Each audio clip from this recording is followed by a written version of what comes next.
করে উচ্চভাবে সিংহনাদ করে শঙ্খধ্বনি করলেন। কি শঙ্খ বেজেছিল? যে তারপর শঙ্খ, নাগারা, ঢোল, মৃদঙ্গ ইত্যাদির দ্বারা বাদ্য একসঙ্গে বেজে উঠল। সেই শব্দ ভয়ঙ্কর হয়ে উঠল।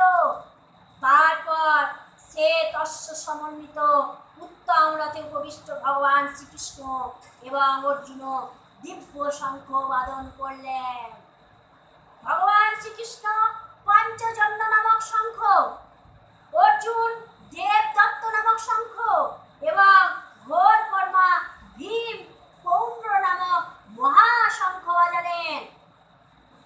কুন্তিপুত্র রাজা যুধিষ্ঠির অনন্ত বিজয় নামক শঙ্খ এবং নকুল সুভাষ নামক শঙ্খ ও সহদেব মণিপুষ্পক নামক শঙ্খ বাজালেন। হে রাজন,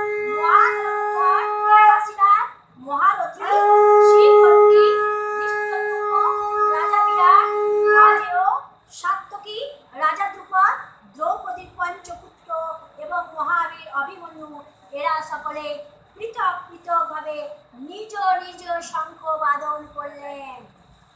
সেই তুমুল শঙ্খ শব্দ আকাশে এবং পৃথিবীকে কম্পায়মান করে দিল। ধৃতরাষ্ট্রপুত্র দুর্যোধনের হৃদয় বিদীর্ণ করল।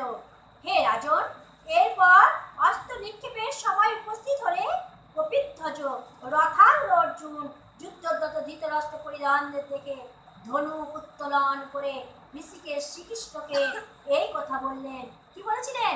হে অচ্যুত, আমার রথটিকে উভয় সেনার মধ্যে স্থাপন করুন। যতক্ষণ না যুদ্ধক্ষেত্রে অবস্থিত এই যুদ্ধাভ্যাসের বিপক্ষীয় যোদ্ধাদের ভালো করে দেখি যে মহারণে আমাকে কাদের সঙ্গে যুদ্ধ করতে হবে, ততক্ষণ রথটিকে ওইভাবেই রাখুন। দুর্বুদ্ধি দুর্যোধনের হিতাকাঙ্ক্ষী যে সকল রাজন্যবর্গ যুদ্ধার্থে এখানে সমবেত হয়েছেন, সেই সকল যুদ্ধার্থীদের আমি দেখতে চাই।